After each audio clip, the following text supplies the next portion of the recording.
علیکم. درود بر شما برادران. این بلغارستان از شهر صوفیا شاید در 10 کیلومتر گذشته باشیم. من با کوهستان‌های تاجیکستان مانند باور کنید عجایب منظره ها دارد. در یک شهری کی باشد میخوانند مولوی باشد میگوید سیبی بلغار میگوید همین باشد که بسیار عجایب با کوهستان های تاجیکستان مانندی دارد. همه چیش باور کنید یک عجایب دره ها هستند. ببینید راحت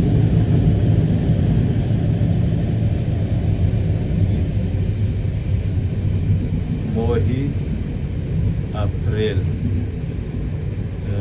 21 اپریل است. امروز سالی 22.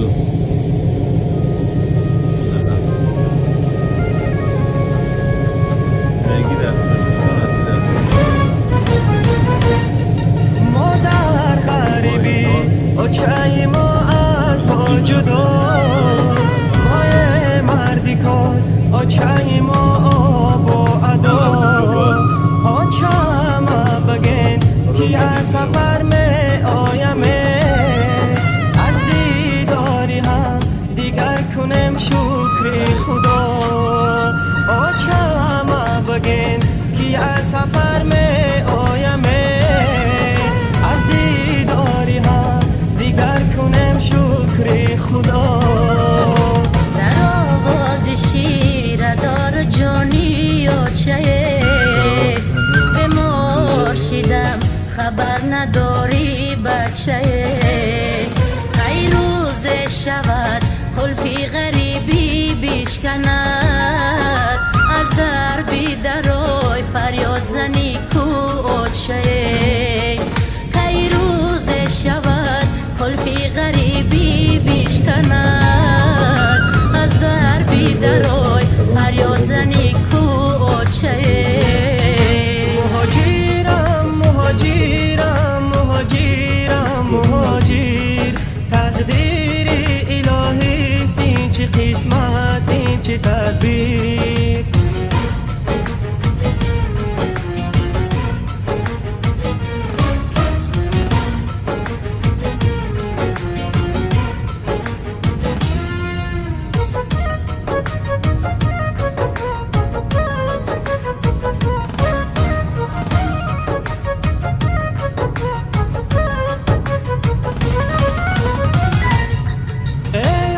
چای دل سوختای زردابی جگر، مری همه دیگر از تو مری تو دیگر، دور از تو غریب و مردی کارم امروز، دل سینه کباب از تو جگر لخچای تر، دور از تو غریب و مردی کارم امروز، دل سینه کباب از تو جگر لخچای تر. در سرکی دسترخوان جایت خالیه، ای بچه مردی کار چی حاله داریه، با گردنی کج سوی حولی می نگرم، نصیبه تو مانده کی می آیه، با گردنی کج سوی حولی می نگرم، نصیبه تو مانده کی می آیه. مهاجرم مهاجرم مهاجرم مهاجر، تقدیر الهی است این چه قسمت این چه تدبیر. باید ما با خیلی دیگر برسیم. این کوهستان های همین بلغارستان این چه زیبا و مانند کوهستان های خودم همه درخت سنی هست. اینا شنانده شده در کوهستان ما در بعد جفت برد ماه یفته 22 سال 22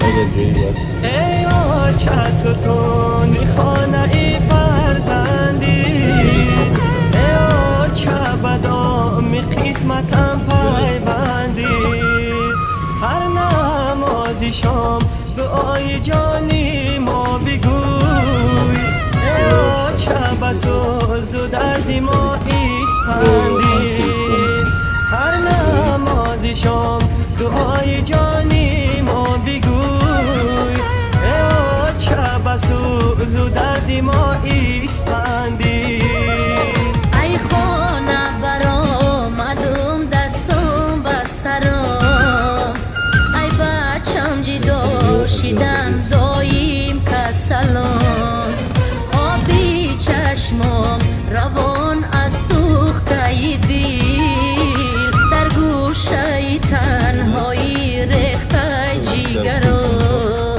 آبی چشمم روان از سوخته دل در گوشه تنهایی ریخته جیگرم مهاجرم مهاجرم مهاجرم مهاجر تقدیر الهی است این چه قسمت این چه تقدیر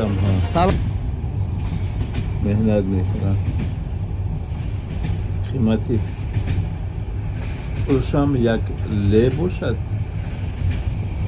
$1 یک لی و چند تنگهش است زندگیشون هم بد نیست انشاءالله ما هم اگر مهنت کنیم تاجیکستان ما هم با بود و زیبا میشود